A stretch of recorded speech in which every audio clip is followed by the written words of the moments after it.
about stuttering. So before I present though, can you guys turn to your partner and just say anything, a sentence, just about anything? I mean, now we're just doing this. But I mean, okay, the point is, if you notice, you don't really, I mean, you think about what you're going to say, but you don't really notice how fluent you speak, right? You kind of just say it.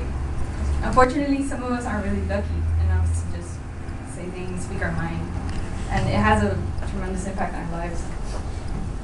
So, today, actually the reason I chose stuttering was because, I mean, I have this interest in communication disorders right now because my brother and my sister both like have speech impediments. Ever since they were little, they just pronounce words the wrong way, like completely wrong. But my brother, he's 8, he still talks wrong, but my sister, she outgrew it, and it always interested me, but it didn't really catch my attention until I met one of my dad's friends who he actually has a stuttering, like he has the speech impediment of stuttering. And I kind of grew, I didn't know him that well, but from what I knew, you could tell that he had like a low self-esteem because he used to work for the FBI before the stuttering came in, so he stopped chasing after that goal because he felt he couldn't do it.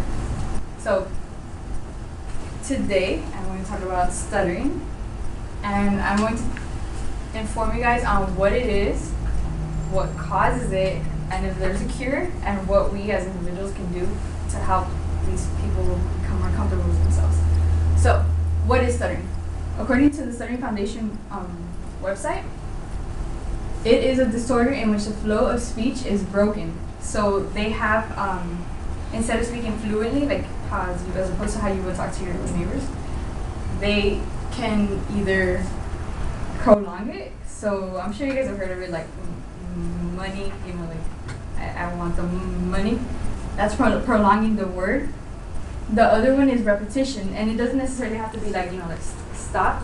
It can be actual words that they repeat, or just the actual, like, I guess you could say letters itself. And the last one is just abnormal stoppages. So sometimes they're like hey, like they pause before they can actually say the word. Sometimes stuttering can come with other symptoms, and some of these symptoms actually are, I think it's jaw clenching, rapid eye movement, and I think there's just those two. Oh, and facial tics, because it's just a frustration in them that they can't get themselves to say it no matter how much effort they have. So I talked about what it is, but what causes it, and is there a cure? So what causes it? According to Anne Packman of the Journal of Neurolinguistics on September of 2007, it is actually unknown what causes it. Like the actual cause, nobody knows what it is, but there are a few things that can contribute to it, that can bring it out, I guess. Some of those are trauma, like emotional trauma. Someone dies and kind of back off, you don't want to talk. The second one is genetics. About 60% of everyone who has genetics have a family member who stutters as well. And the last one is a neurophysiological reason. It's just people who stutter process things a little differently than those who can speak correctly. So, is there a cure? According to research by Soo-Yun Chung, who has a PhD in August of 2011, there is actually no cure either. But there are a few things that you can do to actually contribute to help, I guess, alleviate the stuttering problem. And some of them are just easy things on your own, which would be like meditation, to relieve the stress, because although it doesn't cause it, it does bring it out and make it more severe. So it would be meditation, you know, reading out loud, singing a song, things like that to kind of get you more comfortable with saying things out loud. Then there's a breathing technique, which is, it's simply that they kind of inhale before they say a sentence, and they're like, you know, how was your day? Like simply like slowly starting to say the words in the sentence. And the last one is actually more clinical, I guess more clinical approach, which would be the Speech Easy device, which is just a little, it's kind of like a hearing aid that they put on, and it produces like an imitation with the person who's using it, and it produces a choral speech effect. So there's actually research that shows that people who talk in unison with someone else or with something like the device, they actually kind of like, it helps alleviate the stuttering and they flow more easily.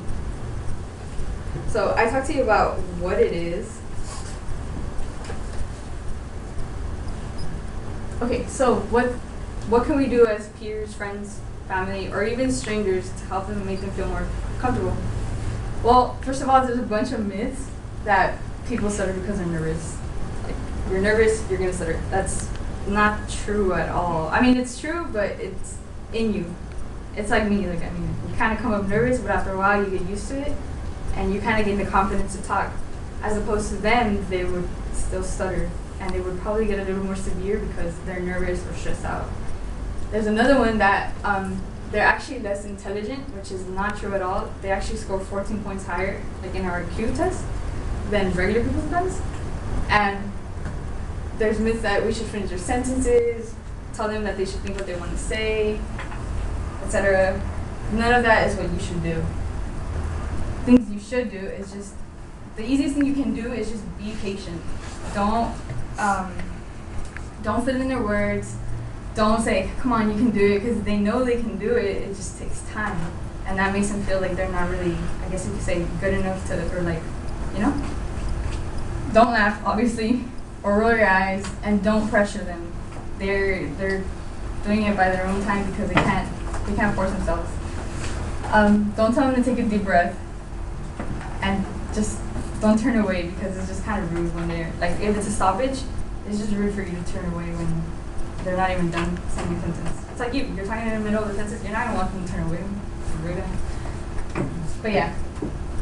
So today I talked about stuttering, what it is, what causes it, if there's a cure, and what we can do as individuals ourselves to help out these people and make them feel more comfortable.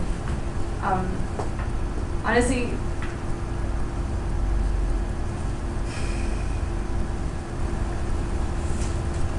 it's just, I don't know how do I say this. I guess I could say, like, you know, when you talk to someone, there's roughly 3 million people have stutter. So that comes out to be at least 1 in every 30 people. If you ever meet them, just, I'm sure you guys wouldn't want them to do these things to you. And that concludes our presentation.